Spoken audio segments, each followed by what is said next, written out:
किशन जी की संपूर्ण बाल लीलाएं पार्ट 1। किशन जन्माष्टमी के पर्व से पहले जाने उनकी संपूर्ण बाल लीलाएं।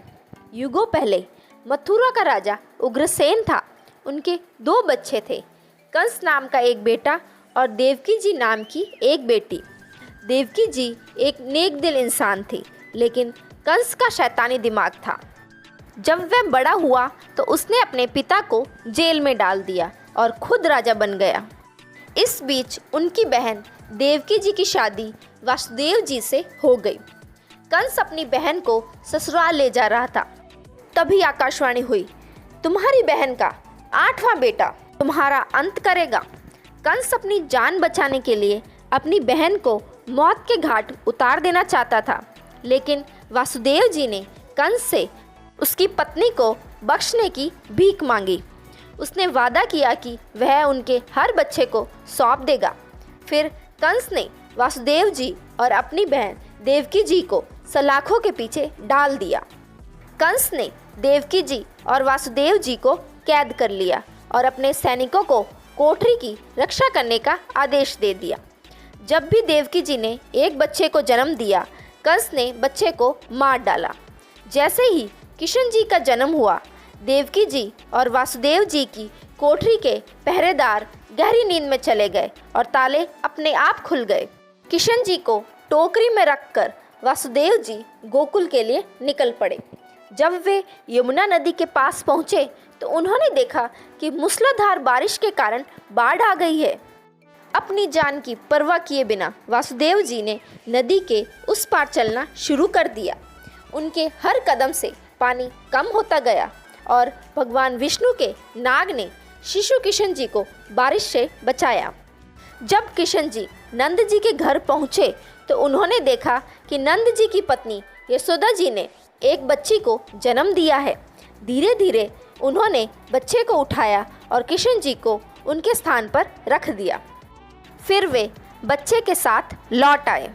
देवकी जी और वासुदेव जी को उम्मीद थी कि कंस बच्ची को छोड़ देगा, क्योंकि भविष्यवाणी में देवकी जी के 8वें पुत्र का उल्लेख किया गया था।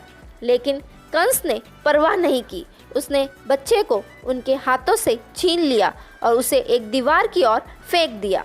चमत्कारिक रूप से बच्चा देवी दुर्गा में बदल गया और कंस को सूचित किया गया कि देवकी जी का 8वां पुत्र जीवित है और वो जल्द ही उसका वध करने के लिए आएगा।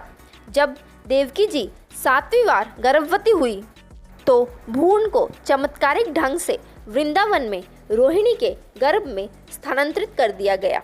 कंस को बताया गया कि यह मृत जन्म था, जो कि बाद में बलराम जी के नाम से विख्यात हुए। देवकी जी और वासुदेव जी की 8वीं संतान किशन जी का जन्म आधी रात को हुआ था। यह विशेष दिन अब जन्माष्टमी के रूप में मनाया जाता है। अब कंस का अंत नज़दीक आ चुका था। उसे इस बात का पता चल चुका था कि उसकी मृत्यु उसके ही भांजे किशन जी के हाथों से होने वाली है। फिर क्या था? बाल गोपाल को मारने के लिए कंस ने कई तरह के हथकंडे अपनाने लगे।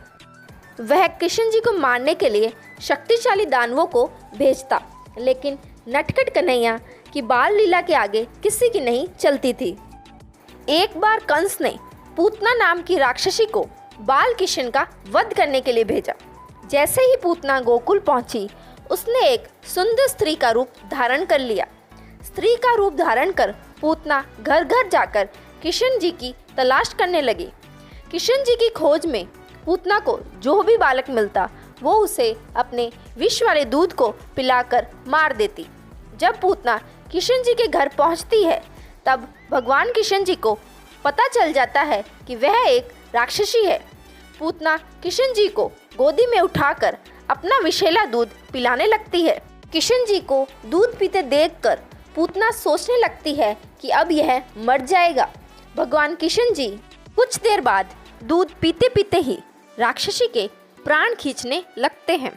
दर्द के कारण राक्षसी पूतना किशन जी को आसमान की ओर लेकर उड़ जाती है और पास के जंगल में कान्हा सहित गिर जाती है।